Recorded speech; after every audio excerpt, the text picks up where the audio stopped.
Welcome to all of you to this session on documenting impact at scale of agricultural research and also documenting long-term impact. We're extremely pleased to have a distinguished group of people speaking to this subject, many of whom have a link to the standing panel on impact assessment that's chaired by Karen McCours, which as an institution in some sense has had a long-term engagement with this issue of how do you document impact at scale and how do you establish attributable impact both at scale and in some sense over the long term. So I leave it to the speakers to share their insights. But before we do that, I'd like to invite Karen McCours, who's the chair of SPIA, to frame the problem for us and to provide a context for the presentations that will follow. Karen, over to you. Thank you so much, Meena. We're very excited about this session and very excited, of course, that Michael was able to find time to join us today and to get to know also this community. So the motivation of the session is kind of a lot of thinking and questions about how to document the impact of agricultural research for development, and how to address empirically the challenges but also conceptually the challenges that brings. And so as just one slide of bigger picture motivation. So the basic question we're trying to answer is can agricultural research for development and investments in AR4D and the agricultural innovations that come out of that contribute to improve human welfare? History tells us yes, in the sense of we know that yield enhancing innovations have played an important role in reducing poverty and indeed in reaching many other welfare increasing outcomes, improving childhood mortality, reducing childhood mortality, increasing health, and there's a quasi-experimental literature that tries to look at that. There is also a long tradition, indeed, in the agricon community of trying to calculate rates of return with, in particular, the work by Julian Alston and Phil Pardee and with many different co-authors. Now, the literature to date is very often based on expert opinions of adoption rates and then of models of trying to figure out what are the impacts of the technologies that are being adopted. And there's a question on whether those answers are still this way of approaching the problem and the answers that result from it are still relevant today, partly because in the places where most of the rural poor are, the yield gains so far have been modest, but possibly more importantly, because the gains from agricultural research for development currently and going forward are not just to be sought in yield gains, but also in kind of given a rapidly changing world, the new challenges on climate change adaptation, we need innovations that are different types of innovations that help reduce risk or that help adapt to these different challenges. And so then partly because of that, but also because the world has changed more broadly in terms of empirical standards and rigor, there may be a need for new type of empirical evidence. So the challenge that we need to tackle is that if we think of impact of agricultural research for development, we know that those type of investments have a very long and complex causal pathway towards impact. Because of this research, it faces uncertainty, which has to do with the basic uncertainty of scientific progress. But then even when you are already at the stage of having innovations that can potentially be scaled, there's still a lot of other uncertainties about how you scale them related to the uncertainties of the development process itself. And so as a result, arguably thinking of impact evidence for AR4D, you probably need a different approach or a modified approach like this compared to thinking of impact evaluation of your basic development intervention. Nevertheless, at the same time, we want to insist on the same standards of rigor. And that's where thinking this through and thinking to this problem, we also realize that while it may be a particular challenge, is not unique in a certain way to AR4D, because there is a similar challenge if you think of looking at impact of other types of investments in development innovation. And that's, where the kind of how the different pieces of this panel fit together.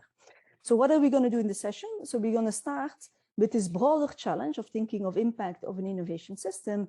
And we are very excited to have Michael Krimmer with us from the University of Chicago, who will present the approach he has been developing with his co-authors in the framework of his work with the Development Innovation Ventures of USAID and the lessons they have learned from that. And so so this is kind of exciting that, that somebody as Michael as his team has kind of been thinking a lot about this, because there is a lot for our community to learn from that and to see what we can learn. And we can take forward when we think specifically of agricultural innovations. And so then the second part of the session is going to be kind of focusing on this question of rates to return, if you want to, on AR4D, kind of a new approach to that, focusing on the CGIAR with kind of lessons from the Standing Panel of Impact Assessment. And so there's going to be two presentations with on the first one, kind of focusing on measuring reach, so getting reliable and comprehensive measurement of reach. So we're going to give the second part of the session is going to be two specific examples.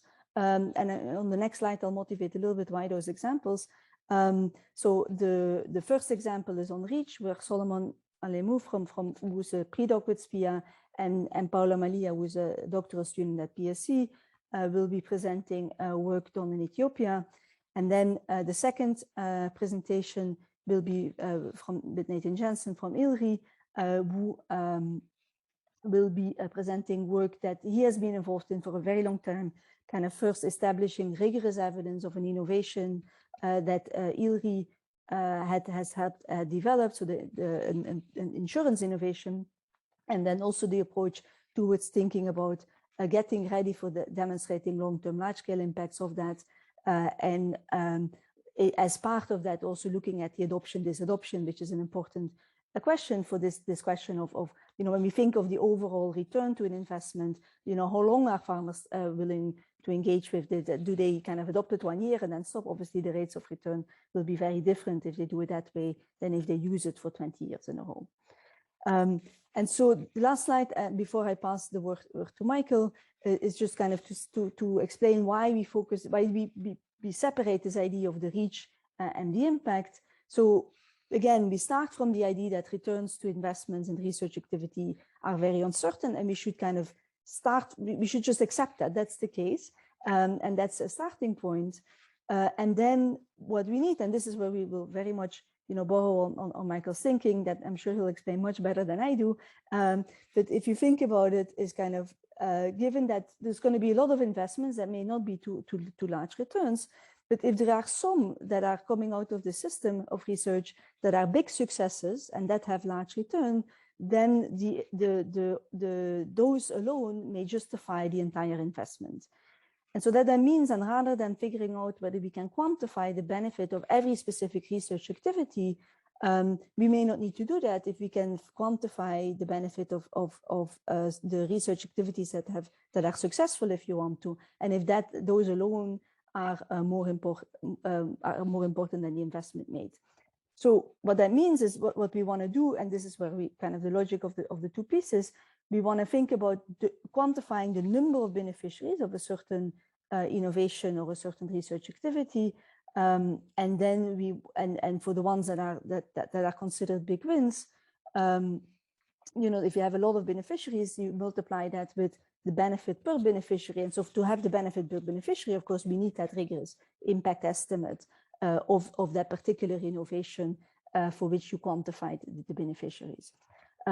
So the number of beneficiaries when we think of the CGIAR is actually a challenge in itself, because there is many different types of beneficiaries. They can be farmers, they can be consumers, they can be communities, but also because we don't have necessarily to date reliable estimates of the number of adopters. And so kind of therefore the presentation by Paola and Solomon is going to kind of present a new way of trying to get such reliable representative estimates.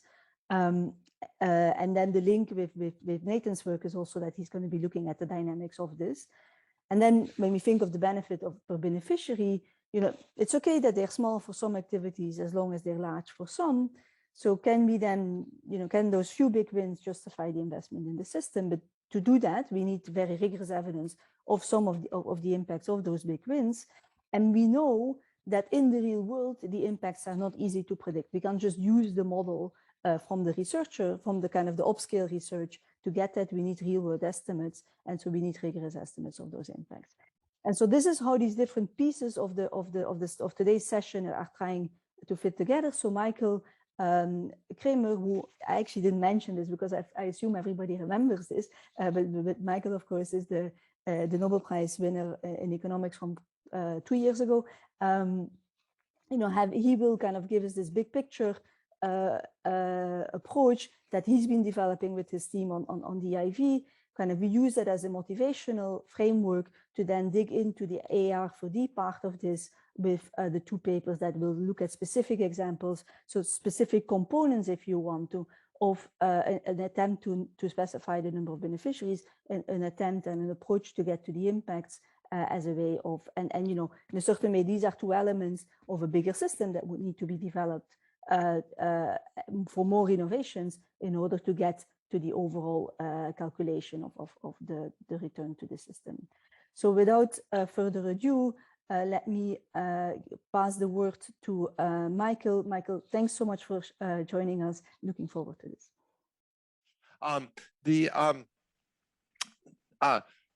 So first note, this is joined with Sasha Gallant, Olga Rostopchova, and Milan Thomas. I also wanted to thank Esther Duflo because this presentation draws on a paper we wrote in 2015 that was looking at the question of which innovation scale. Let me add an important disclaimer. I'm trying to write this, it's evolving into a research paper, but this will be drawing on data from USAID's Development Innovation Ventures program. And I'm scientific director of that, and so a USAID employee and part-time. And this started out as really a government report, and there's actually a pretty large gray literature on these types of issues, and some pretty strongly held beliefs.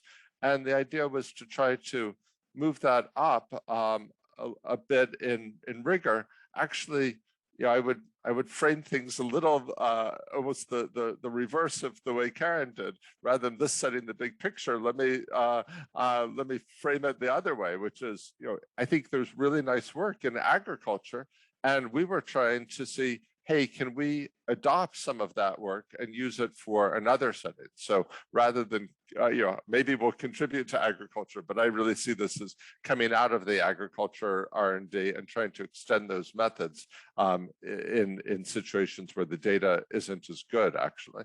Okay, so, there are a lot of recent innovation initiatives to promote innovation in international development. And so one that's actually been around for a long time is scientific research and development, in particular in agriculture for this group, but also in health. If you think about what the Bill and Melinda Gates Foundation has done, actually both in health and in agriculture, think of the CGIAR system. There's a long tradition of that. But maybe we'll have something to say to that group. That's for you to judge. But really, we were trying to extend that literature to 2 other areas. One was social science research, which, there are many funders of this. I think of the World Bank as playing a pretty prominent role through programs like SEEF for the Global Innovation Fund, not Global Innovation Fund, Gender Innovation Lab. Global Innovation Fund would be another example of something that's in this general area, and maybe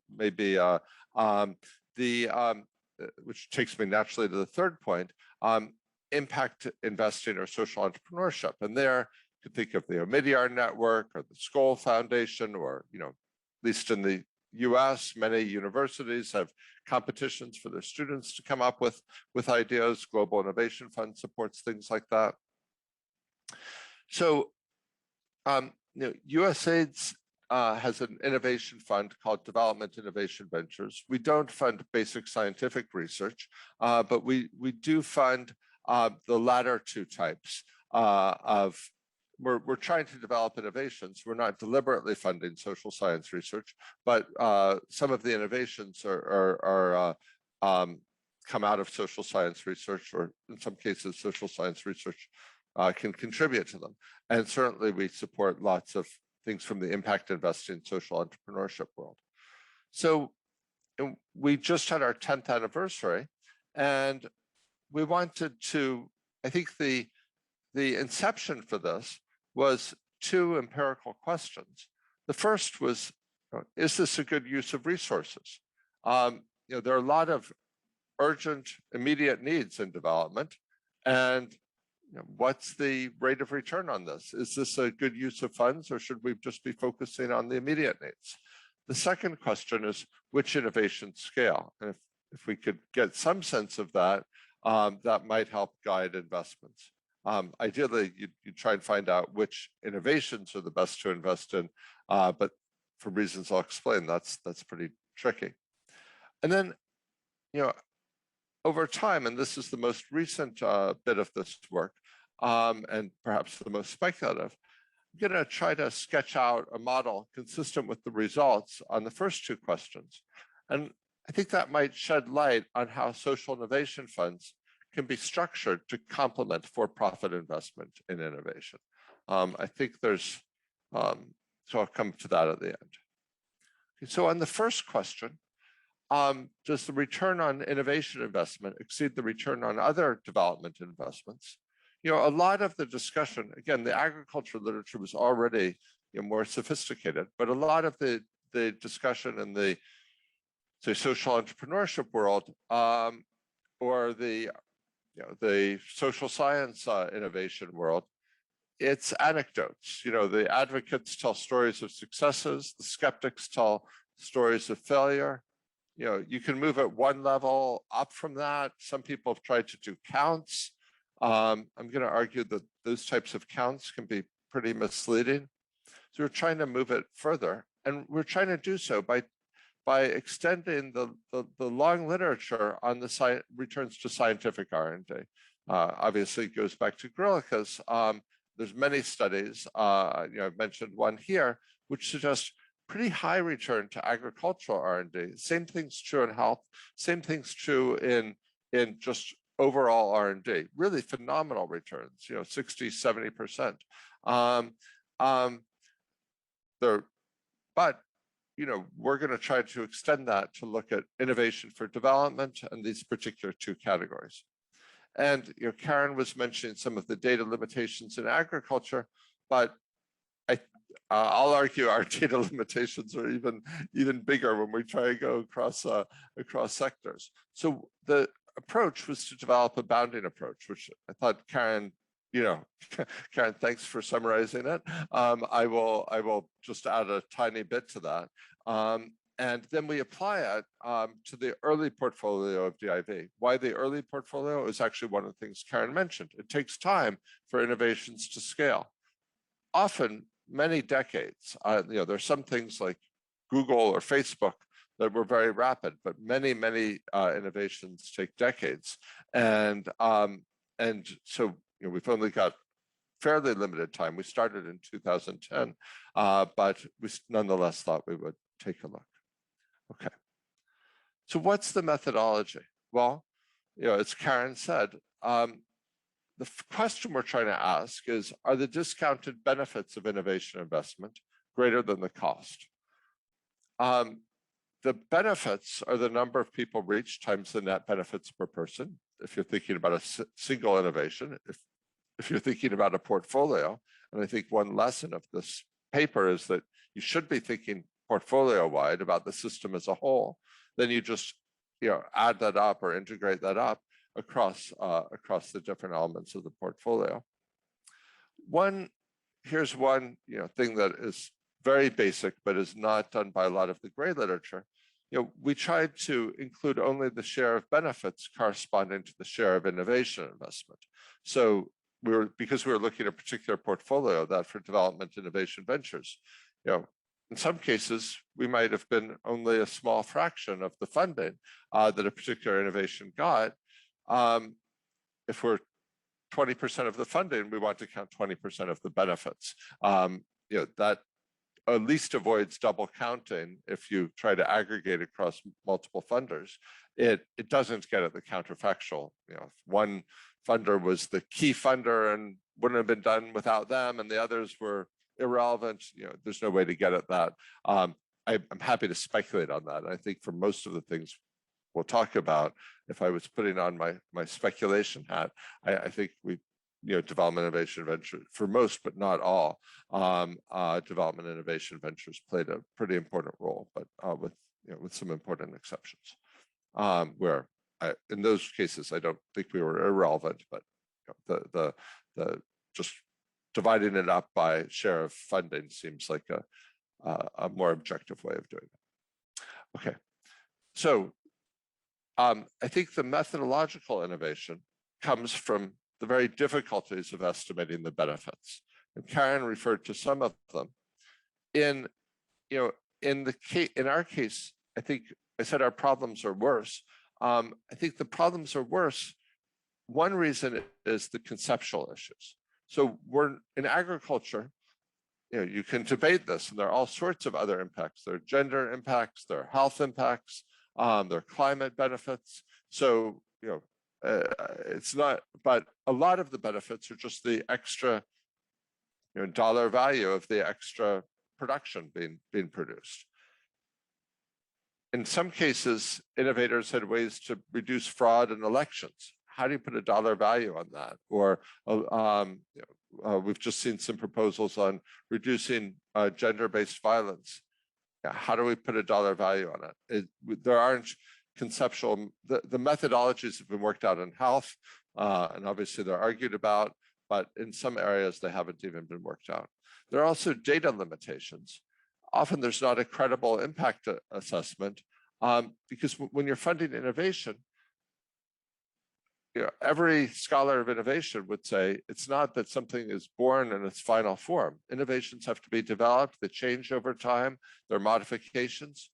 Even if you had an impact evaluation on the original form, the form which scales will be different. And that can be a data limitation, certainly, and for many of the innovations of the type that development innovation ventures funds. As Karen pointed out, innovations take time to scale. We don't know the future benefits. In many cases, the future benefits may be much larger than the benefits that we've had. But if you can just make up numbers, projections for the future, that obviously, maybe that's playing tennis without a net. Okay, so how do we address this? Well, we'll use what I'll call a bounding approach, and I'll put bounding in quotation marks. You could argue whether this is a strict bound or not. To determine whether it's a good investment. So we're not trying to estimate the return. We have the less ambitious goal of just identifying whether this is a good, excuse me, good investment. The reason why, excuse me, this approach will potentially work is that we take advantage of the skewed distribution of innovation scale, which I'll show you in a minute. That allows you, as Karen said, to compare the benefits of just a subset of high scale innovations to the cost of the full portfolio. And we'll try to use conservative assumptions in line with this idea of getting at bounds. Obviously, there are limitations of bounds. If this will be a lower bound, if you have a lower bound, you can know whether something succeeded, but you can't know for sure if something didn't work. And very importantly, you can't compare across, if you have bounds for two different portfolios, you can't compare the bounds. But I think it will allow us to answer, is this a good investment? Okay, so I mentioned the skewness. So let me show you, what I mean. And this, I think, is very general for innovation investment. If you look at patent citations, if you look at returns to private sector investments for venture capital companies, it almost always looks like this. You have a huge share. This shows not dollar benefits, which we don't have for all these, but just the number of direct beneficiaries insofar as we could estimate them.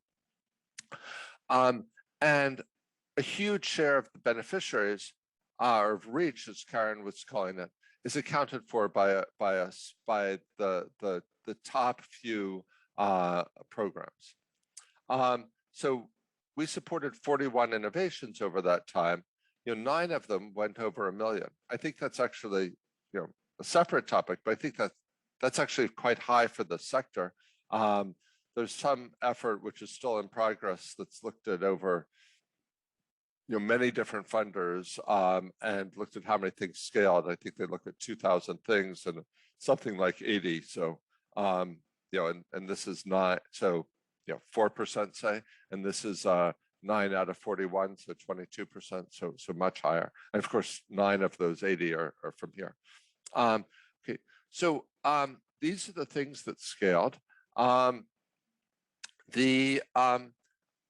So we only looked at the ones that went over $1 million to try to quantify the benefits.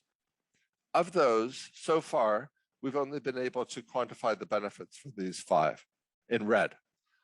So we added up the benefits for that subset of 5 innovations, and I'm not going to be able to go through each of these. I'm also obviously not showing the many things, and let me say a word about the many things I'm not talking about. There were a lot of innovations we supported which did not scale. There was a bicycle tire that wasn't subject to puncture. There was a private business that was going to set up latrines in urban slums and then use that to manufacture fertilizer and to get energy. That didn't scale. There are lots of examples like that. Okay, so, but was the system as a whole worth it? We know some innovations were not good investments, but how about the portfolio as a whole? So we take these 5. I'll give you an example of one of them, which which I should acknowledge. This was a scale-up grant. I wasn't involved in this grant, but I was involved earlier in developing the innovation. This was a program, a health program in a way. It's a clean water program. It was for treating water. This dispenses dilute chlorine solution. There's a $5 million investment. There's an RCT on the just coming out now on the impact of water treatment, child mortality.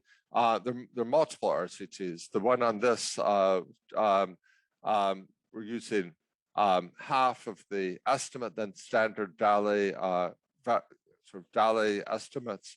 There are 2 million users. Our investment share was 65%. So this was, a big win in a sense. With the standard value of a statistical life, you'd get 225 million in net benefits. I can explain more why we used only half of the estimate. So now, if we go through each of the 5, we add them up. We can then compare the cost of the portfolio, which we estimated around during that period, which we estimated around 16 million, to the net benefits, which is 281 million. That gives a lower bound. I'll explain why a lower bound again in a minute, of the benefit cost ratio of 17. I don't want to focus on that number of 17 but what I think I'm quite confident of is this looks like it was a good investment. So there's several, I mentioned this is a bound. Let me just remind you, this excludes any future benefits. It excludes 4 of the 9 innovations with the highest reach. It excludes a number of innovations which didn't reach 1 million, but still reached a lot of people. And it probably doesn't capture most of the externality benefits.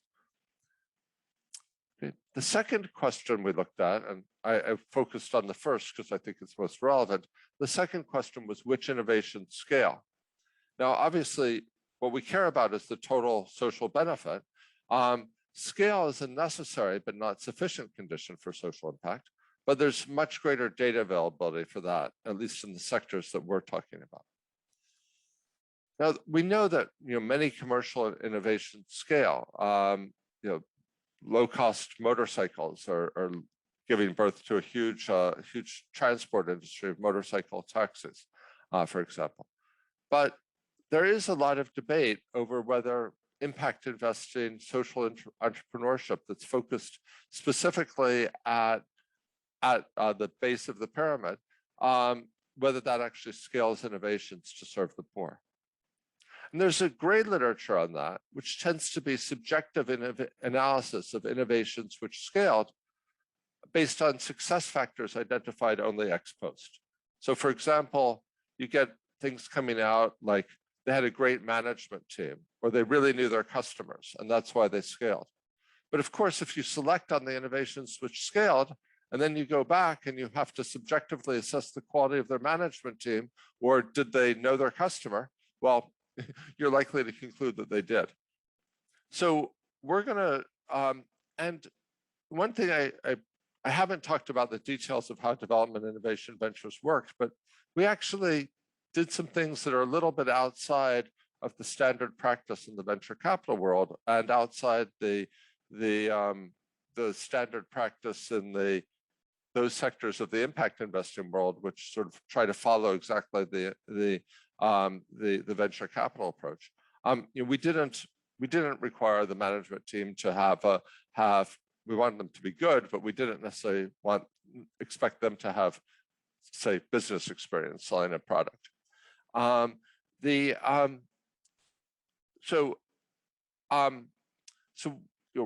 do we, coming back to the methodological question for this session, how do we try to address this? Well, we tried to come up with a predictive analysis of innovation scaling rate based on characteristics that would have been observable at the time of the award. Okay. So that could include conceptually characteristics of the management team, but only ones that could be objectively measured. So let me start with something very, very easy, which is what stage this was. So the basic structure of development innovation ventures, is that we had 3 stages of funding. At the time, this was our 2010 through 12 portfolio. There's stage 1s were up to 100,000. They were pilots. Stage 2 was for testing, up to $1 million. Stage 3 was transition to scale, and at the time that could be up to 15 million, but there was only one of those, and it was 5 million. It was the one that I showed you. So if you look, there's a sort of part of the conventional wisdom in the sector is that only the pilots never scale. And if you look at these numbers, it seems consistent with that. But let me show you another way of looking at the same data. And that's to put in the amount that was spent. These pilots are a lot cheaper. If you look at the number of people reached per dollar spent, it doesn't look like, I don't want to conclude from a n=1 on the stage 3, anything deep about that, but it doesn't, there's nothing jumping out here saying that, pilots look like a bad type of investment. Again, you have to take a portfolio approach. You can point to lots of pilots that scale. You could do a count, and most pilots aren't going to scale. But because the distribution is so skewed, if a few do, that can pay for the program as a whole, or justify the investment. Okay, so what happens when we try to broaden this out and look at other characteristics? Well, one really big predictor was unit cost. If it's less than $3, much more likely to scale. Now, poor people don't have a lot of money. Poor governments don't have a lot of money to scale things up. We supported things intended to scale both by governments of low and middle income countries and and to scale up commercially. Some of these things required setting up a new distribution network. And those were much less likely to succeed. Again, there were exceptions, but the things which succeeded were more likely to succeed took advantage of an existing distribution network, typically that of either a government or of a large firm that's already selling something, and then the innovation got adopted by that large firm. There's often a view that, and obviously I'm a researcher, so take these last 2 points with a grain of salt if you want, but we actually found, there's a view out there that involvement of RCTs, involvement of researchers sort of slows things down a lot. It actually looks like, those are associated, one hopes they might be associated with better products that actually create more social value. But it looks like they also seem to generate a higher rate of scaling. So not a lot of evidence for the idea that this slows things down and prevents you from focusing on scaling. I should say these last two things are highly collinear. I'm going to skip a slide. This is all univariate analysis, very basic. We did some lasso, got pretty similar things, but obviously it's with 41 data points. You can only get so far. Okay, as I said, we're just now trying to think what model could explain these results, and let me highlight why these results are a bit of a mystery.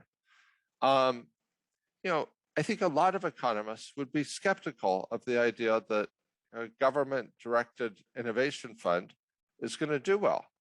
The model that people might have in mind, with some justice, is that innovators have private information on the return to their innovation, so expected return, the chance of success, that investors have less information. They might be able to invest in information acquisition, but they have less information. There's some private information out there. That there are a lot of highly skilled, highly paid commercial investors who are out there seeking profitable investments. And the public sector might be less nimble. Certainly at DIV, and I'm not saying this is wrong, but we have to get environmental review and gender review, and there are limitations on how much the staff can be paid. They're not paid like the people at venture capital firms. All of the reasons why governments have these restrictions, but maybe they make us, and there's lots of review process, et cetera. So that might create a risk that the social investors would suffer from a winner's curse, getting the things the private investors who might be better informed don't want. Or if maybe you're making grants, so you can still get the deals, but maybe then you're just displacing the commercial investors. So, how could we get success, and why these particular correlates that in some ways seem to go against some of the conventional wisdom in the venture capital industry, but also perhaps against the conventional wisdom in the impact investing sector? So here's our hypothesis to explain both sets of results. The idea is that commercial investors might leave arbitrage opportunities for socially motivated investors where there's low ex ante, maybe not ex post, expected private returns, but there's high social returns. And, in particular, that there's some observable characteristics of innovations which move private and social returns in the same direction. Is this technologically feasible? A perpetual motion machine will have low private returns and low social returns. But there might be some that move things in opposite directions. So, here are some examples of cases where you might think that you could expect that you'd have a low ratio of private to social returns. So one is when there's low barriers to entry. So for example, let's say we're talking about basic science or very early stage piloting. Well, a principle of investment, so Warren Buffett talks about the importance of a moat. And what the moat means is if I invest in this business, they will then, if they succeed, other entrants won't come in.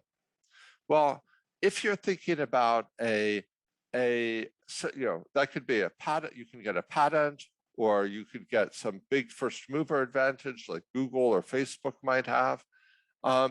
But if you're thinking, and if you're a commercial investor, that's great. You really want that. On the other hand, if you're motivated by social returns, well, it's actually good for it's bad for the company, but it's good for the world if many imitators can come in and produce, new versions of the same thing, can develop it further, produce better versions. That's more of a risk for a private sector investor, more of an opportunity for a commercial investor if you're investing early stage. At a more, micro level, should you invite in researchers or should you do an RCT? Well, if you publish an RCT, that's going to make it easier to replicate an innovation. That's desirable for social investors, but not necessarily for profit-seeking investors, depending on the sector. I'm generalizing a lot. The second example of this is cases where realizing the returns requires proprietary complementary asset. Remember, I was talking about, do you build your own distribution network or do you piggyback on somebody else's? Well, if you're selling something that's $3, you can't afford a lot of customer acquisition costs. So then you sort of need to piggyback, not need to, but typically the successful innovators piggybacked on somebody else's distribution network. Well, if that other distribution network is proprietary, and if they have some market power in that, then they're going to grab some of the returns. And there'll be a need to share rents with that. So, one of the innovations I didn't talk about was something to reduce traffic accidents. The insurance companies adopted this. Well, they're not going to, this is not something patentable. They don't have to pay for that. They're going to grab the returns from that. Another one was software for government. They made some some returns for a while from that, but the government can eventually just go get a bid from somebody else. So it's hard to appropriate a lot of returns from the innovation investment. And finally, if the consumer doesn't obtain the full value of the product, if it's a communicable disease like the water treatment, these are all situations in which ex ante you could have known that the social return was higher than the private return. So it suggests that you might want that when we think about how to organize, I'll skip over this, I'm sure I'm running late. When you're designing social innovation funds, you might want to design, I think there are a lot of great ideas that you can take from venture capital, and certainly DIV tries to do that. But you might also think about how to design to be complementary to venture capital rather than just duplicative. And that affects the design features. So there are several design features that might generate social value in excess of private value, or might actually be negative for private value and positive for social value. So one example is feedback for rejected applicants. If you're a private investor, why would you spend time and money on that, invite lawsuits, give ideas to competitors? Why? If you're social objectives, then even the people you don't fund might benefit from some of the information from reviews. How much peer review do you do? Now, venture capital firms get some peer review, but there's some risk associated with that somebody else might take the idea. If you're a social investor, you might want to do more of that. We talked about researcher involvement earlier. Talked about support for early stage innovation earlier. We also argue openness across sectors. Development Innovation Ventures was open across many sectors. If you're a very top tier venture capital firm, maybe you can afford that. But if you're below the bottom, if you're not one of the very top firms, then you risk a winner's curse problem.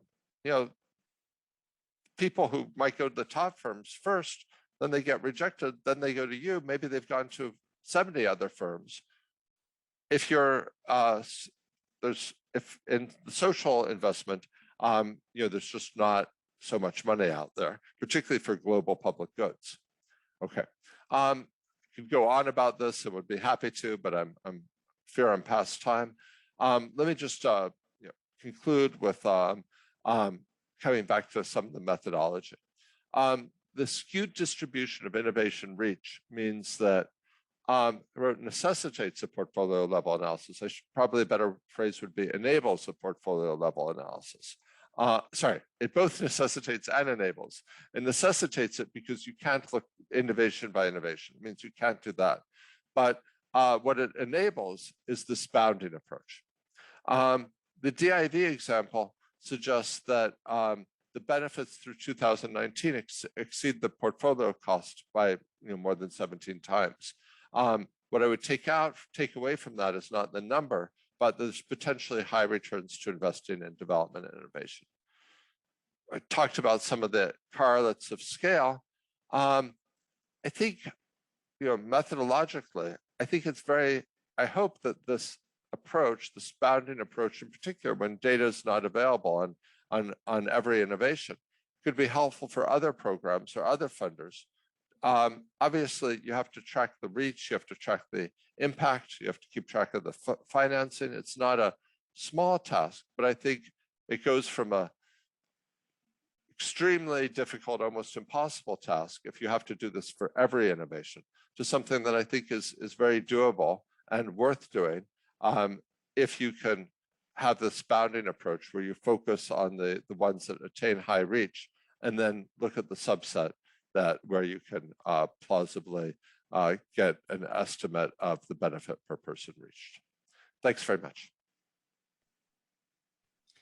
Thank you, Michael. That was excellent. Can I open up the floor? I sent a little chat note to everyone to say that if you have questions for Michael, please put them in the Q&A, and I don't see any right now.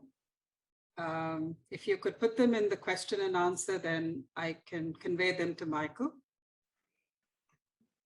Or if any of the panelists have questions for him, maybe you could unmute while the audience types in questions.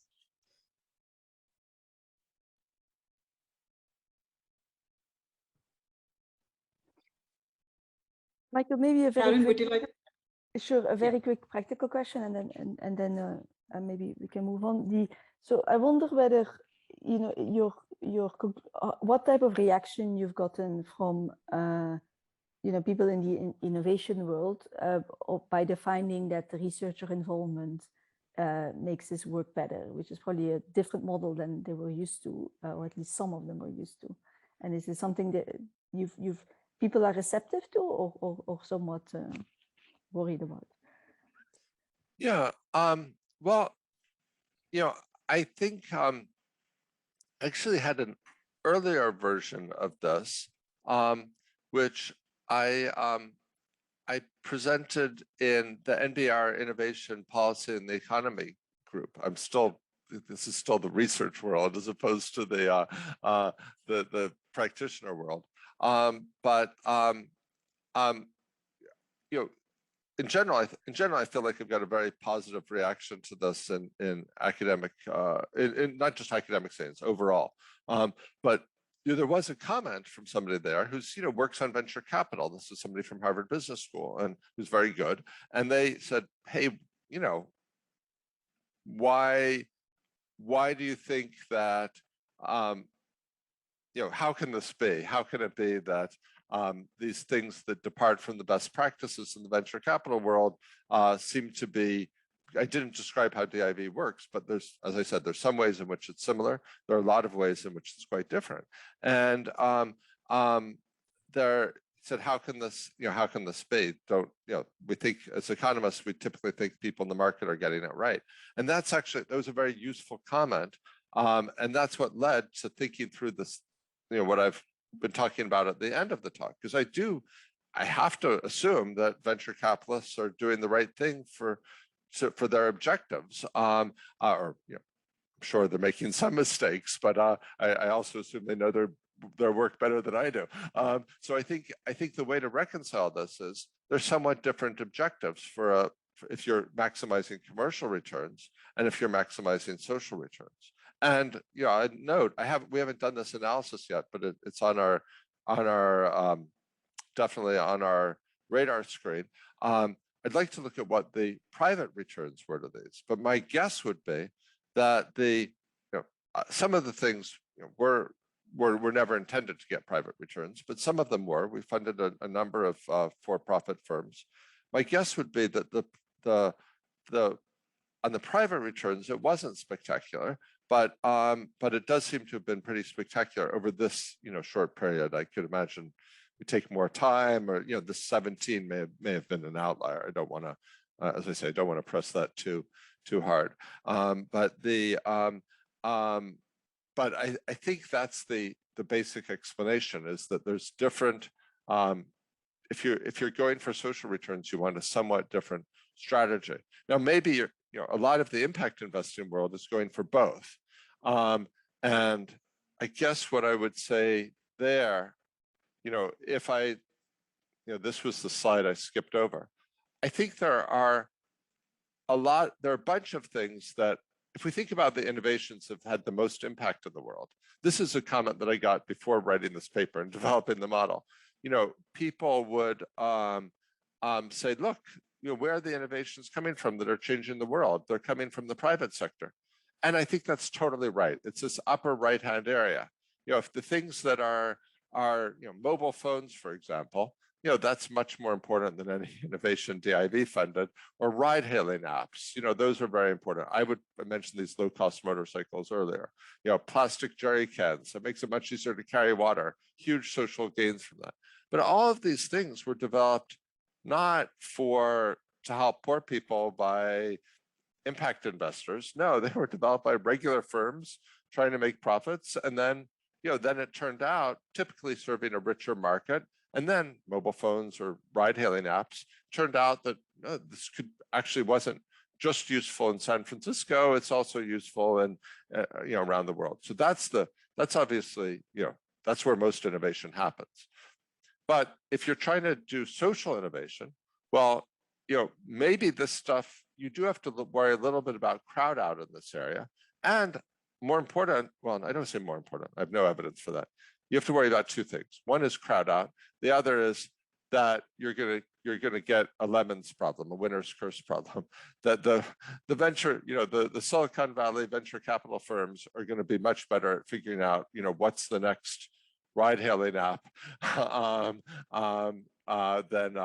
than people who are sitting in a government agency.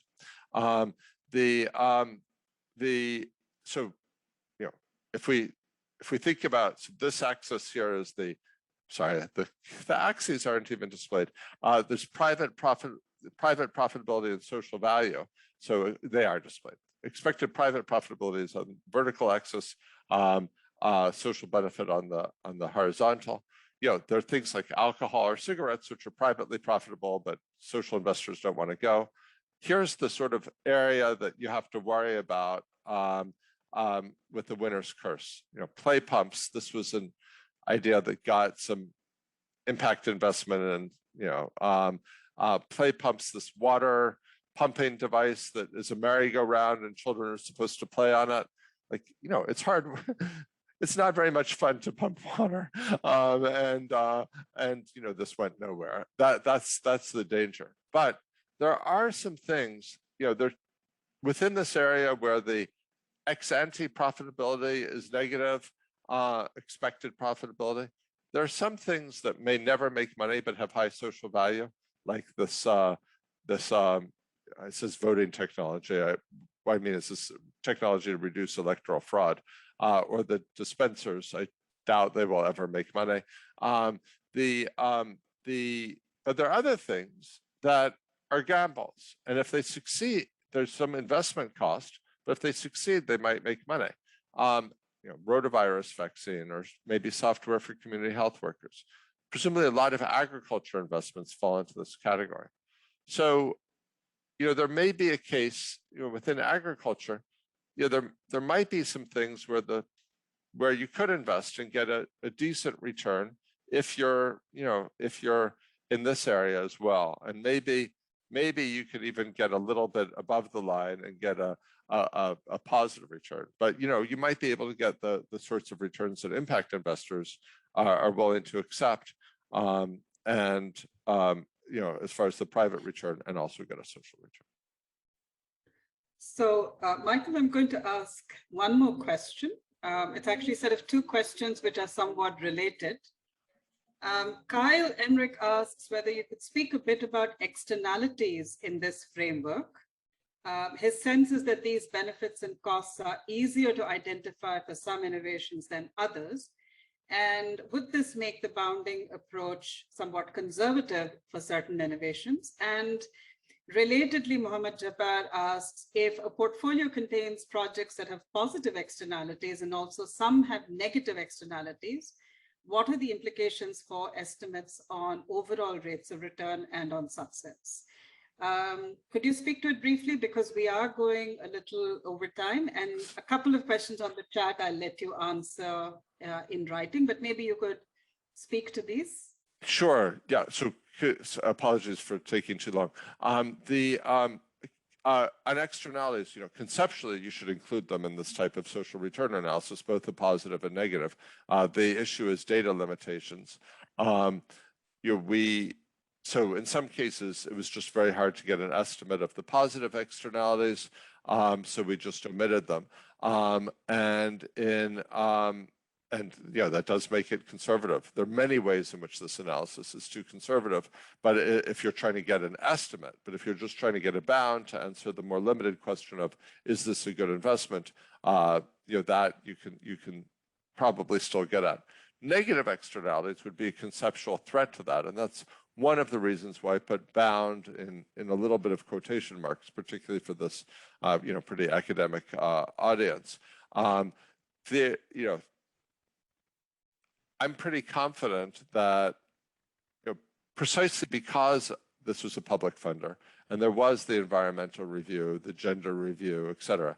I'm not saying these processes are perfect, but I expect that the negative externalities of the particular things we funded were if there, I hope they were not there at all, but if there were some that were missed, I think they're probably dwarfed by the positive externalities of things like the communicable disease interventions, the one that I didn't talk about a lot, but the intervention to reduce traffic accidents that presumably generated a lot of other benefits for other people other than the people who are in the minibuses that had the intervention to reduce traffic accidents. So and I'll answer I'll take a look at the Q&A offline. Thanks. Great, thank you so much, Michael. I think that was really illuminating, and I think there are a lot of lessons for perhaps not just development innovations in the US that the USAID has funded, but I think in many countries, including my own. So thank you very much. I'll now turn it over. I guess Solomon is still not able to connect, so maybe I don't see him. No, I'm back. Sorry. Yeah, great. So Solomon and Paula, I turn it over to you to talk about the work that you've been engaged in Ethiopia. So over to you. I'm so sorry I couldn't be able to join the first Professor Michael's presentation. I am in the field and connection was down in the whole city, but light is back now. Okay, let me go to my my presentation. Thank you. In this presentation, we will focus on agriculture innovation, specifically where CGIAR reach. One of the key question, there is a reach type in numbers, but not straightforward. So what we present here is how we develop different approach or method to track the diffusion of agriculture innovation, resulting from CGIAR research investment in Ethiopia, actually to get those estimate of reach in numbers. So for this, SPIA has developed a comprehensive country level framework based on this, Paula back, based on this framework, SPIA has published in 2020 a level report to document the reach of CG related agriculture innovation in Ethiopia, basically across the 4 main domains. So my colleagues Paula and I will present the methods, approach, and the selected finding and implication. Next, Paula. So as I said before, SPIA has documented systematically and factually CGIAR reach. Of course, reach by itself is not sufficient for impact, but is one of the prerequisites. Knowing the number of people or household or communities that have access to certain innovation is the first step. Then the second step should be a causal impact of innovation. So reach is very important. So for this purpose, Ethiopia is one of the focal countries, mainly for two main reasons. Ethiopia is a hotspot for CGIAR research activity. 10 CGIAR centers are hosted in Ethiopia. Second, nationally representative survey are able to document innovations that scale nationally. So SPIA are working with the World Bank in Ethiopia since 2050. Therefore, as you can see from the screen, to document the adoption and diffusion of CGIAR, in the report, it's published by Frederick, Solomon, Paula, James, and our SPIA chair, Professor Karen. We have used two measures. The first one is identifying CG-related innovation. That's basically stock taking of all activities. We will see on the next slide. Inclusion in the Ethiopian Socioeconomic Survey, selecting sub-innovations that representative at scale. So, of course, for all this activity, we are working with our major partner, CGIAR and World Bank LSMSD. Next slide. So in this diagram, we have summarized how the stock taking works. SPIA starts by compiling CGIAR research that has happened for the last 2 decades in Ethiopia. Then the number of interviews with many stakeholders, including CG researcher, government, official, other local and international stakeholders. We also undertake review literature and a stakeholder validation workshop. So all this lead to 52 innovation, which are, as you can see on the left side, equally divided into crop germplasm, animal agriculture, and natural resource innovation. Then we are able to down to certain innovation based on the researcher and stakeholder believe they could have to be scaled. Then another 30, we have identified an observable feature that can observe either at a household or a community level. Of course, we have done for all of them. Then 18 of these innovations are selected to integrate in one or both of the Wave 3 and Wave 4 survey. These are the focus of the report. Then the last, the 3-1 are already have been incorporated in the existing natural representative survey. That's why we are not included here. But the remaining innovation were candidate for the next survey, which is happening now in SSPI. Next, Paula. Here is an example how the stock taking exercise has been undertaken. We just selected 2 cases. The first column, the innovation part, delivery and improve dairy genetics and drought tolerance maize or DT-mass variety. This innovation is practiced and applied by CGIAR centers. The second and the third column is about how we document the CG-related effort for development or for dissemination. We have included like full information about the project type, the project year, and the description of the project. The fourth column is observable feature, like showing the innovation to be measured in a survey setting, like what can we observe in the field when we are going to the actual to the survey. The fifth column is on a scale and location. We have also documented the list of those locations, like in the region, zone, and the district level, the full information. The last column, we document information about dissemination at scale by different stakeholders. For instance, some innovation can be passed from farmers to farmers. Other are passed through private sector initiative or NGO or government policy. So we try to capture that one. So the full spreadsheet of the 50 innovations and the 26 policy influence are available online. So you can access that. Next slide, Paul. So in terms of survey collaboration, as I mentioned in the previous slide, SPIA working with the World Bank and CSA in Ethiopia since 2050. Actually, it was a light touch collaboration in Wave 3, 2013 and 14. but much more completed integration possible in SS for 2018, 19, and 2021 and 22. This includes through incorporation of a range of novel data collection instruments like new survey question, data collection protocols using visual aid, and sample collection by DNA fingerprinting for DNA fingerprinting. One thing I want to mention here, the panel restarted in Ethiopia in a wave 4, like in 2018-19. So, which means that the report does not have much of dynamics of component, but it's possible after SS5 because currently World Bank and CSA are working to implement the 5th wave.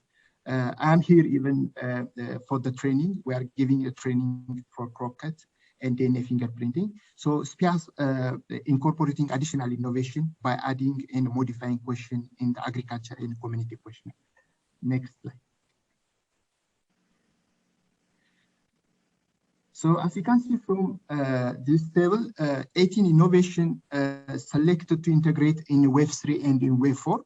Questionnaire added for 3 innovations, visual aid for 5 innovations, and DNA fingerprinting for crop variety identification for 3 crops, barley, maize, and sorghum.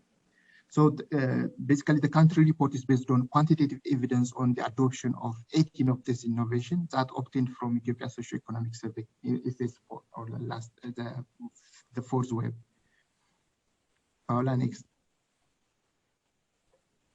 So here, I want to show you some of the novel data collection protocols that integrated in the SS survey in Ethiopia that basically led by Frederick from SPIA side with the aim of reducing measurement error through increasing accuracy of data collection. So from the 5 visual aid protocols that I have mentioned in the previous slide in the Excel, here are the 2 examples. The first one is orange fledged sweet potato. Basically, this protocol using a visual method just to identify orange flesh sweet potato with reasonable accuracy and separate them from the other sweet potato variety. The other one is Dese and Kabulu variety, the 2 chickpea varieties that can be separated from each other by the color of their flower. So there are also other measurement improvement, which I didn't include here. Paula?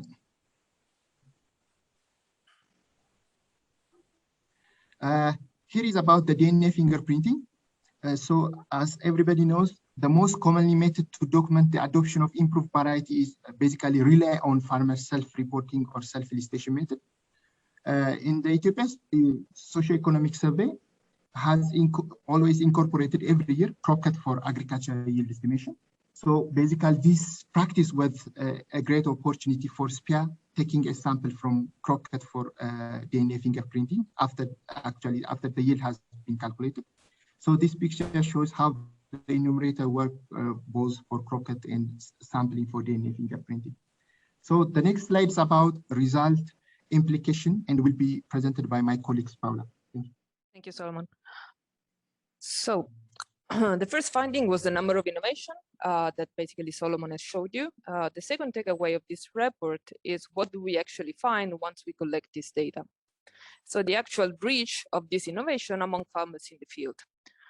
This graph has the number of rural households adopting the CG-related innovation. And again, here, by CG-related innovation, we mean all the innovation where CG has worked also with national partners. And so what this graph shows is a very skewed distribution. Again, the skewed distribution comes back also in this presentation, where so many innovations are not adopted by that many households, but a few innovations are adopted by quite a lot of households.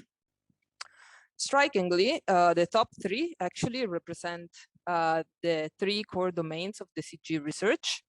The first one is soil and water conservation practices, which reflects natural resource management and policy research. The second is maize germplasm, and the third is poultry crossbreeding. So we should note, however, that what is not on this graph is actually wheat and haricot beans. However, evidence from other surveys does suggest that those are possibly also at large scale. The other takeaway from the report is that when we look at those innovations all together, we have a very different picture than when we look at them one at a time. For this reason, we have come up with a total number of households reached, where we take a lower and upper bound approach. And with this, we obtain an estimate between 4.1 and 11 million households reached.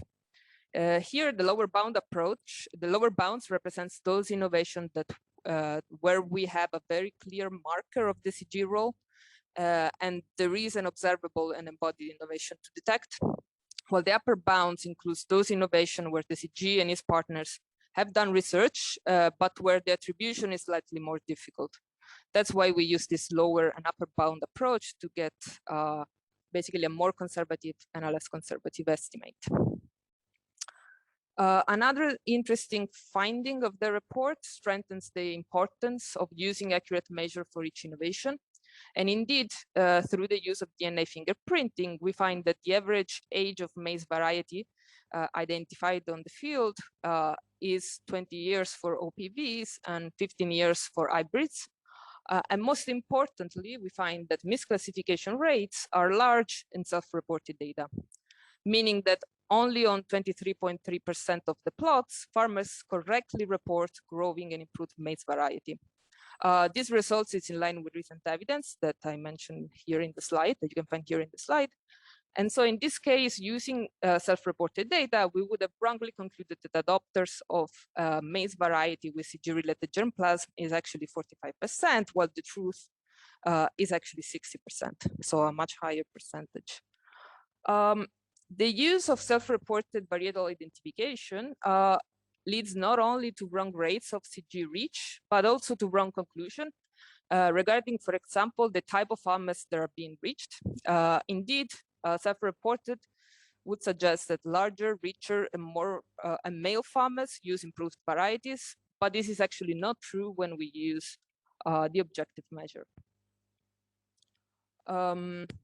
Next, I go back to basically considering all the innovation, not only crop germplasm. And here, the finding that I'm showing you here relates to what type of households are being actually reached.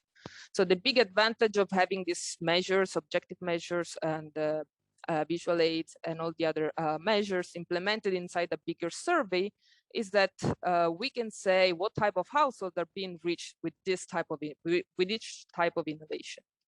And so here on this table, we have on the vertical axis, we have the different types of innovation by the domains of CG research, while on the horizontal axis, we have variables that help to proxy for the type of household being reached, and they are targeted by the CG research, such as, for example, smallholder, the gender dimension, poverty, living standards, and variables for age.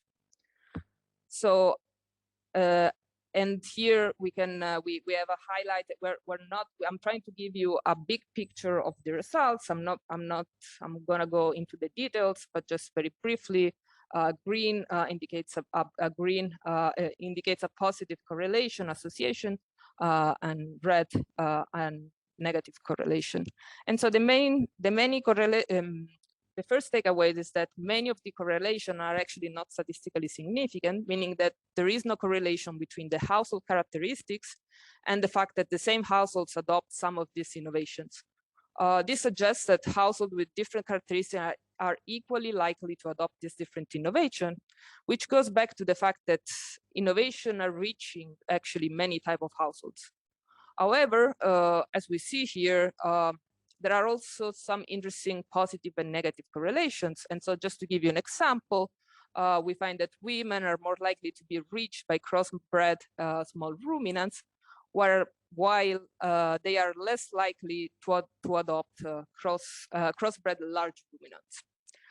And here again, the next question would be how much of this does actually correspond to the, for example, the CG targeting of each innovation. However, this is a question that we leave open to the reader and to other researchers to actually answer.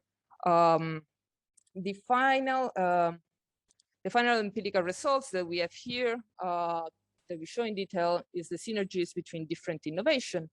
And so this is, I'm showing you a matrix of unconditional joint adoption. And so, for example, taking the intersection between two innovations, we find that households that adopt maize, germplasm, are more likely to adopt, for example, NRM practices. And again, here, the message is very mixed. We see both negative and positive signs, both an indication of synergies and substitution between innovations. So the report has many other findings, which for the sake of time, I'm not going to report all here, but I will just mention a few of them. So there is a narrative overview of innovation and policy influence. There is more details on adoption rates, also comparing those with the earlier evidence. There is, for a number of innovation, an interesting story on the dynamics of adoption by comparing adoption rates across the different ESS waves, but also considering the age of the varieties on farmers' field. More importantly, by working with this national and regional representative survey, it allows to see where the different innovations are actually diffused at the regional level and how that relates to the location of the research activities. And finally, there is a discussion on misclassification if we use self-reported measures versus DNA fingerprinting, not only for maize, as I showed you, but also for barley and sorghum. So so what do we take away from this? So we find widespread adoption of CGIAR related innovation, but at the same time, few innovation reaching very large number of households. Now, arguably, that's as expected, since there is an inherent uncertainty in agricultural research for development, and also as it emerges from the skewed distribution of reach that we have seen, considering innovation what at the time gives an incomplete picture, and it raises questions around scaling for many innovation that actually needs to be addressed. We don't find clear evidence of synergies at farm level, which reflects that different innovation are reaching different types of farms, but it may as well point to possible constraints that are limiting gains from synergies. We find that innovation are not disproportionately more likely to be adopted by male, larger, richer, more educated, more connected to markets farmers, which is actually a good news for contributing to the CG impacts area. But at the same time, many innovations are not necessarily reaching the targeted household or the targeted regions. Finally, what we can take away from the report is that scaling works differently for different innovation.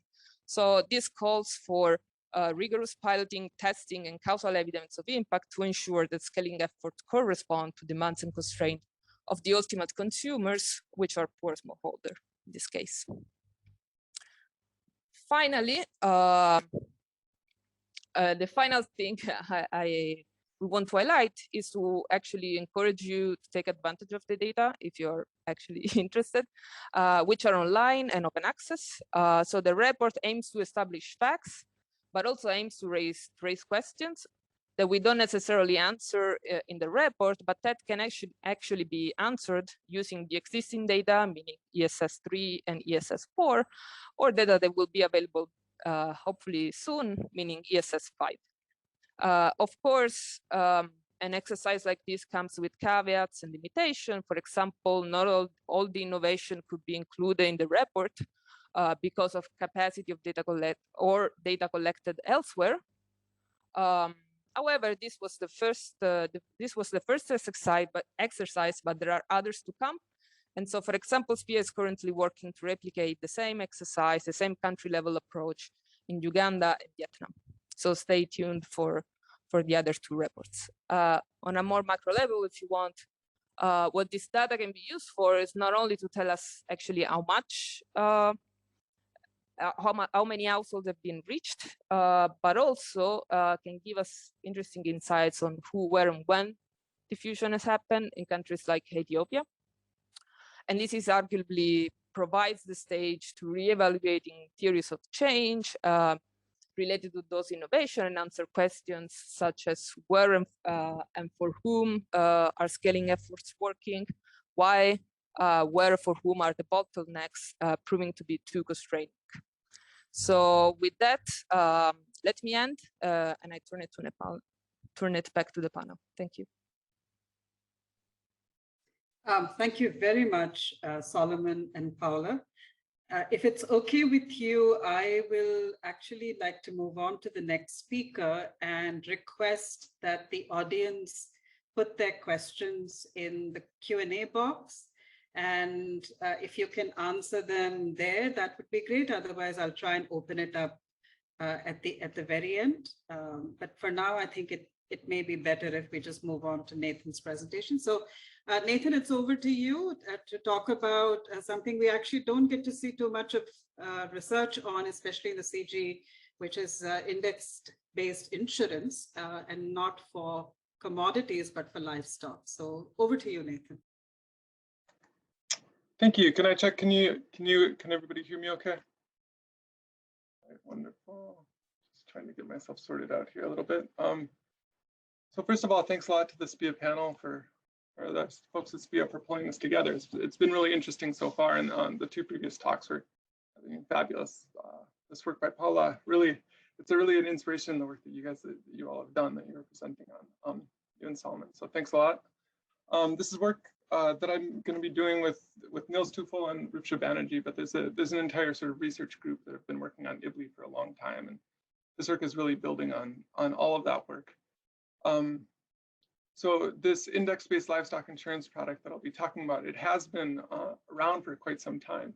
It first launched in 2010, and when it launched in northern Kenya at that point, it launched with a sort of a large RCT that was set up to look at the impacts of the product and also the factors related with demand and those sorts of things.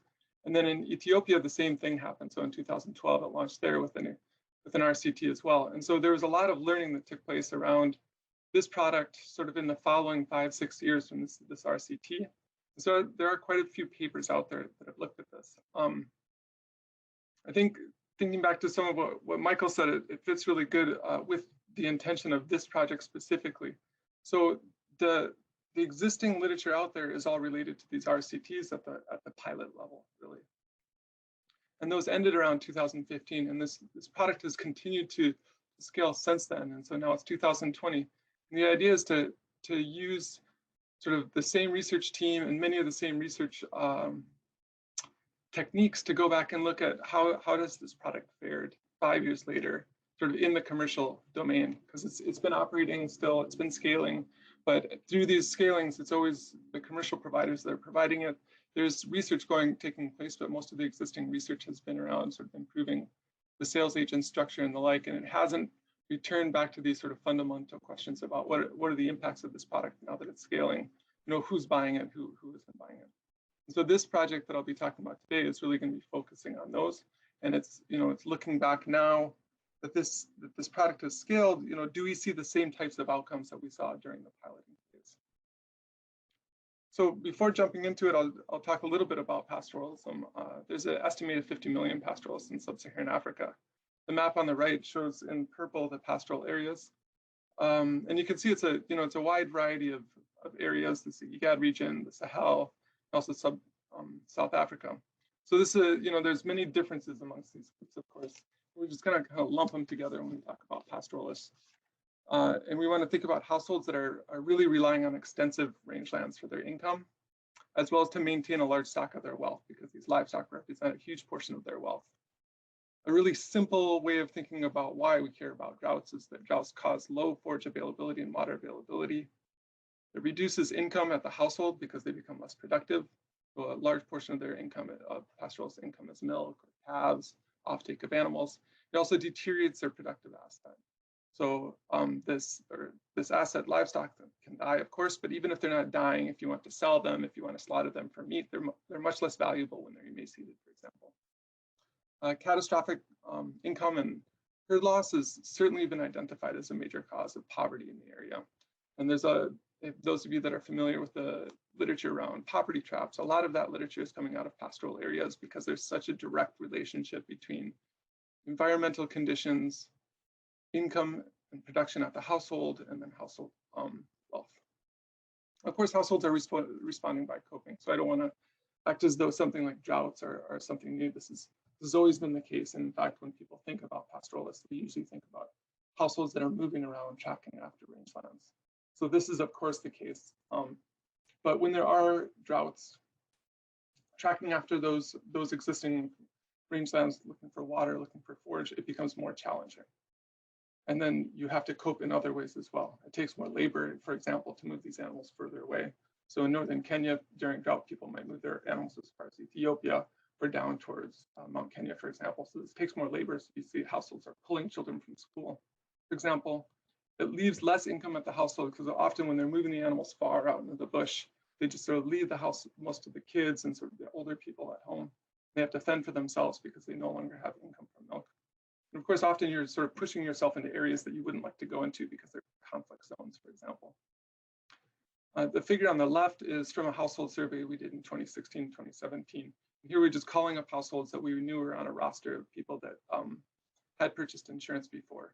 And we're asking them, how are you responding to this drought? How are you coping with this drought? So I think many of us can remember that this is one of the worst droughts in the last 20, 30 years in the ICAE region at least. What we're seeing is that there's a lot of activity around trying to get food, right? So people are buying food on credit, food aid, they're relying on their neighbors.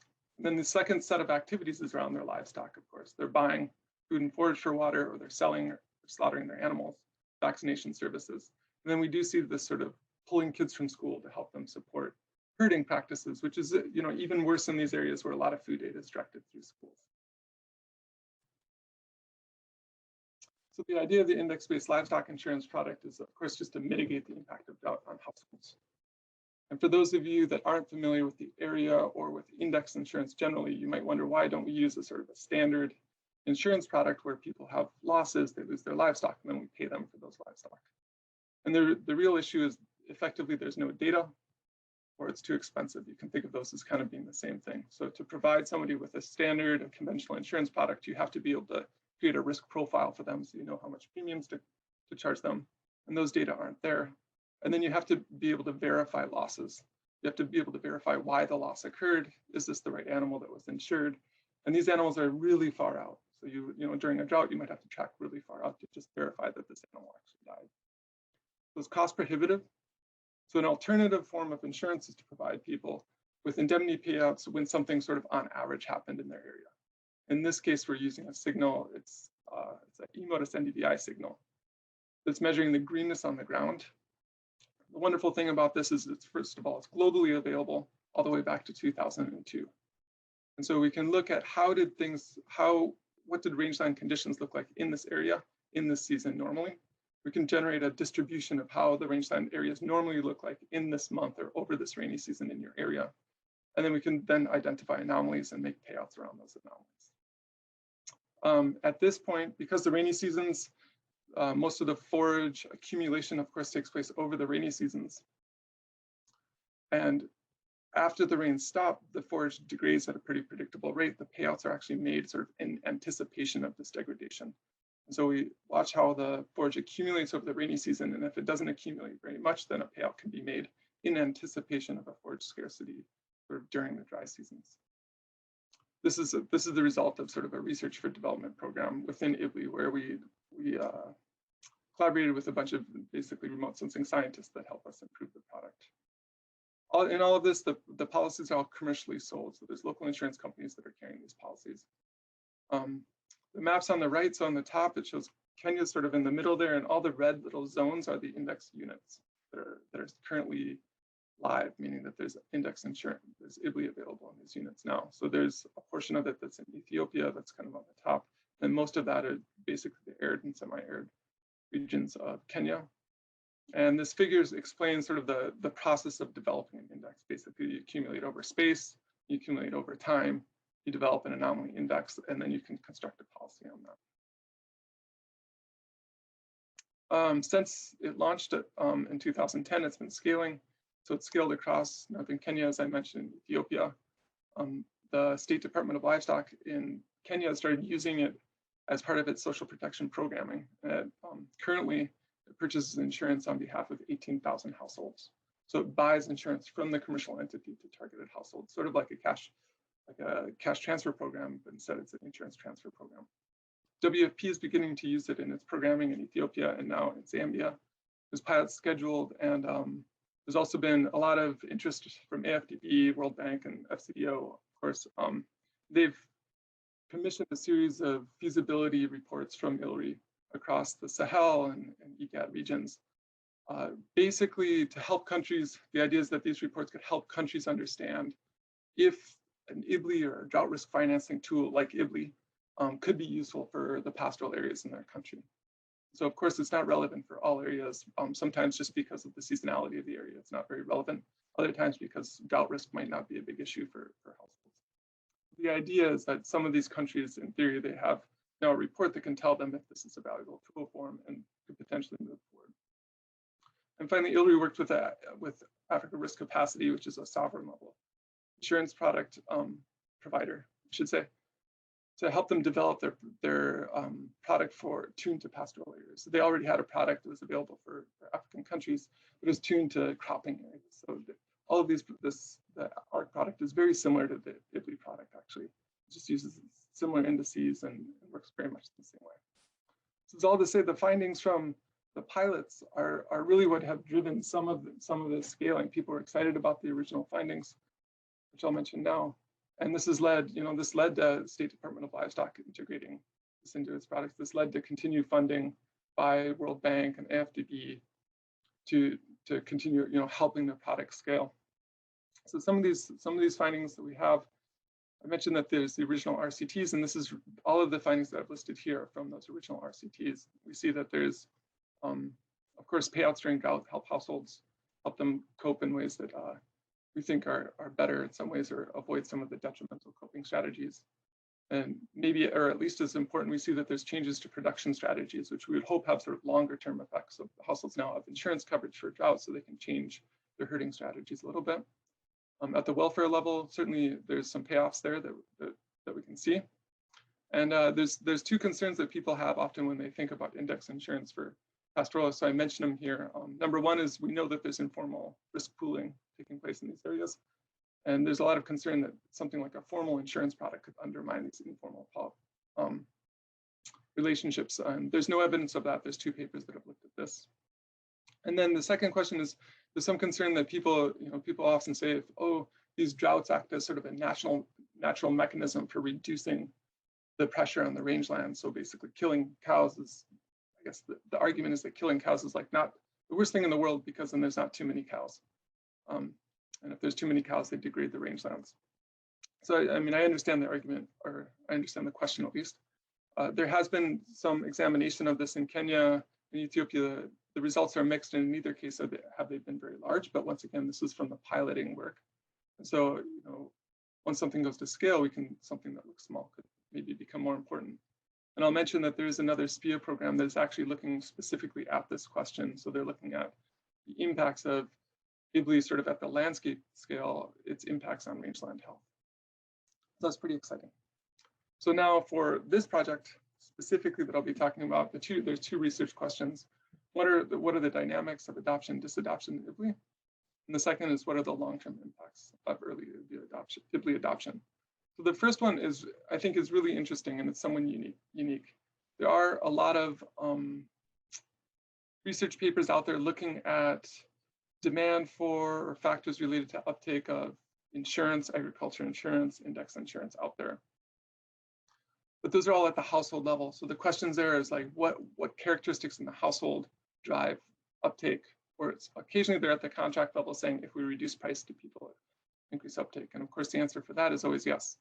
But what this question is going to be looking at is sort of at the broader scale, what's impacting dynamic uptake, adoption, or disadoption. To do this, I guess I'll just mention it here. We're creating a really unique data set looking at uptake in the index unit. So we're using administrative data instead of household data. So what we've done is we've gone back to the insurance firms that were collecting data from the beginning.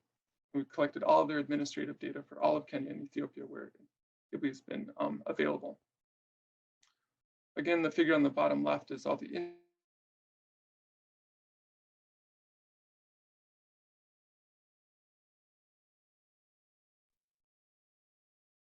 Is it me, or Nathan, have you frozen?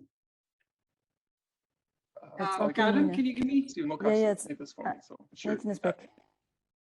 Did I dropped off? Nathan, yes, you dropped off for just, yeah, so you might want to just back up for just 10, 15 seconds or so.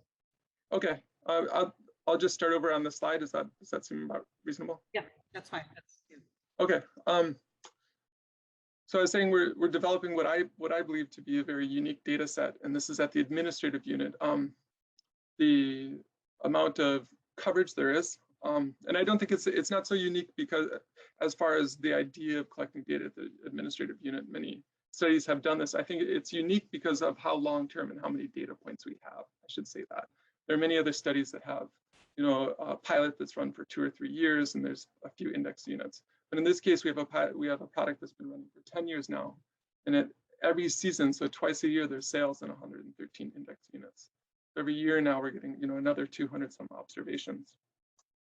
The figure again on the left is Kenya and Ethiopia with the index units in red, and the figures on the right are the number of tropical livestock units that are insured in each index unit. So you can see sort of at the beginning, there's no sales, and then there's the Marsabit pilot, and then we can see it sort of scale out over time. The other data that we'll be using is we're developing a calendar of potentially important events. So our question we'll have ideas that maybe this shift in the contract made a difference in how much people purchased, or when the premiums changed, how much did people purchase, or when a new insurance company came in, how much did people purchase? What are the impacts of these things like promotional activities? We can track some of those things. We have some documentation when the insurance company sort of went out and brought the director of the insurance company to ECLO, for example, and did a huge promotional activity. Does that have any impact on insurance? The payouts, these sorts of things. The empirical strategy is pretty straightforward. Our outcomes that we're interested in are total policies, the ratio of population with coverage, or the ratio of livestock with coverage in an index unit.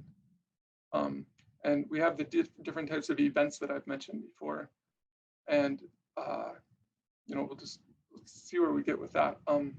This is mostly a descriptive activity, honestly. So I mean, part of the activity is just bringing together the data and learning about how this thing is diffused over time. But there are some relationships that we can learn about that are really important. So number one, does the contract matter? There's a lot of sort of theoretical evidence and then some empirical evidence that this change to contract really improved the value of the product. So do we see is that reflected in demand of people? What are the impacts of these large public investments such as CLIP on the commercial market? There's been a strong argument that when the government came in and basically subsidized the insurance product by purchasing 18,000 policies, that this should really strengthen the commercial market. But at the same time, we see from the dynamics, what we see at the insurance firm level, a lot of firms really stopped investing in outreach and they started investing in making sure that they got those 18,000 policies. So it could support the product, the commercial product, or it could undermine it. Do early rains cause adverse selection? Like this is a really relevant question for insurance firms because they could use conditional pricing. The sales window opens right before the rainy season and it's supposed to close right as the rains come. But sometimes early rains happen during the sales window.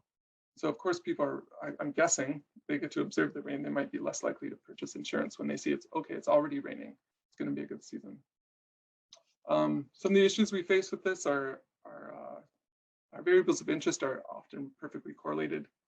There's an insurance firm that developed a Sharia compliant version, which is demanded for by pastoralists before it arrives. So people are asking, is there a Sharia compliant version?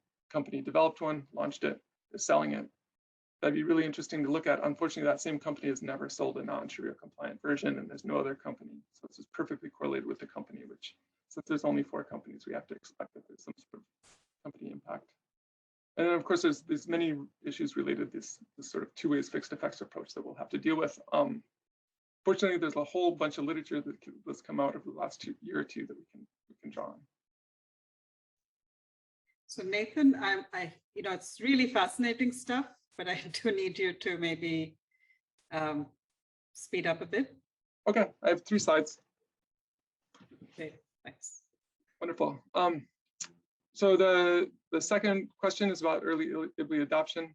So there was an RCT, as I mentioned, that had run through 2015, and so we went back and collected the 7th round survey.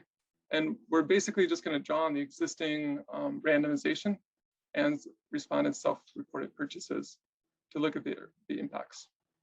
The outcomes we'll look at, we'll just draw on the existing literature and look at impacts that were sensitive to IBLI in the past. So we mimic the earlier surveys, so we have those variables again. And we'll look at the impact of this early IBLI exposure on current outcomes. We use the coupons as instrumental variables because we assume that IBLI purchases are endogenous.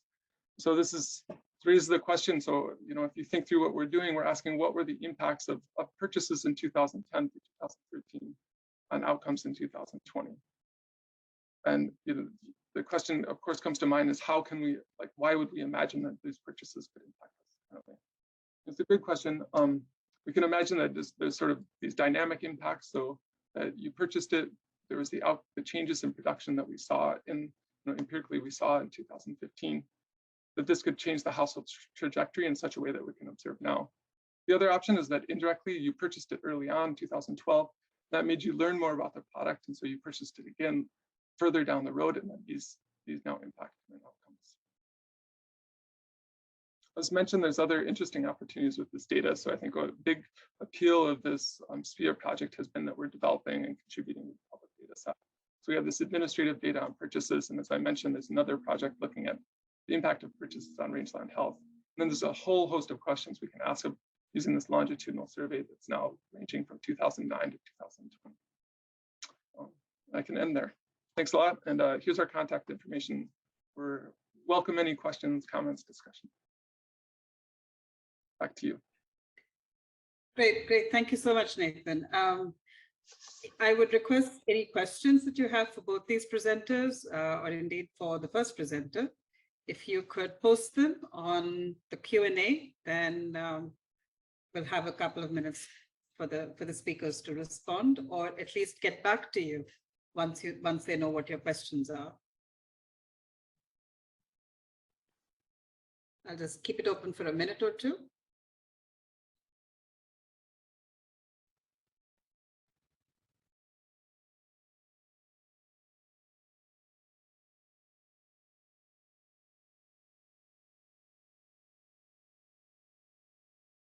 So maybe I can actually start with Nathan. I mean, to what extent are you able to match the administrative data with the pilot data? I mean, what's the sort of correlation between the way the administrative data are collected and the quality of that administrative data?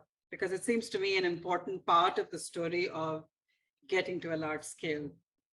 Can you say a little bit about that?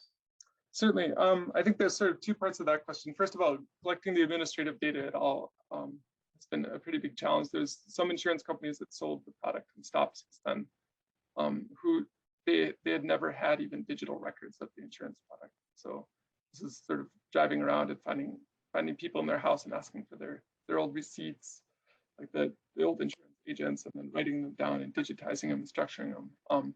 Fortunately, people started digitizing pretty quickly. So around 2012, 13, things become digital. The second part of the question, and I think probably the more important one, is to what extent can we match the administrative data to the actual household survey data explicitly, or the survey respondents? And unfortunately, this is really challenging. In some cases we can match, but the problem is we never know how many we're missing. And this is for a variety of reasons, in part because in some cases people were required to have IDs to purchase. And so a lot of times people would purchase on behalf of somebody else. So I don't have an ID, but I'll give you the money and you purchase for me. And the insurance agent would even facilitate that. So the insurance agent you might find is sort of like, the insurance agent might be listed as having 7 or 8 policies. And then, the insurance agent themselves in a different book, they're like, this policy is for this person, this policy is for this person. So the insurance agent could use their ID or their M-Pesa account or something like that for the purchase. And so when we go back and match, maybe we can match some of them. The problem is we never know how much we're missing. And I have other projects that we've spent more time and care trying to match, and we see that our miss rate is just, using just people's names and IDs, our miss rate is above 50%. And so it makes it almost impossible for us to really sort of empirically use that data. Thank you. Okay, so actually there are a couple more questions, one from Michael and one from Mohammed Jabbar, but I also have a note from the conference organizers that we need to wrap up because they need to set up for the next session. So I guess all I'll do is just take 30 seconds to thank everybody for making this a truly fascinating session. And I think we'll actually see a lot of traction from this session, you know, as we go forward. So thank you all, and good evening, good night, or good morning, wherever you are. Thank you for giving your time. Thanks a lot. Thanks, everybody. That's great. Thanks, everyone. Thank you. Thank you.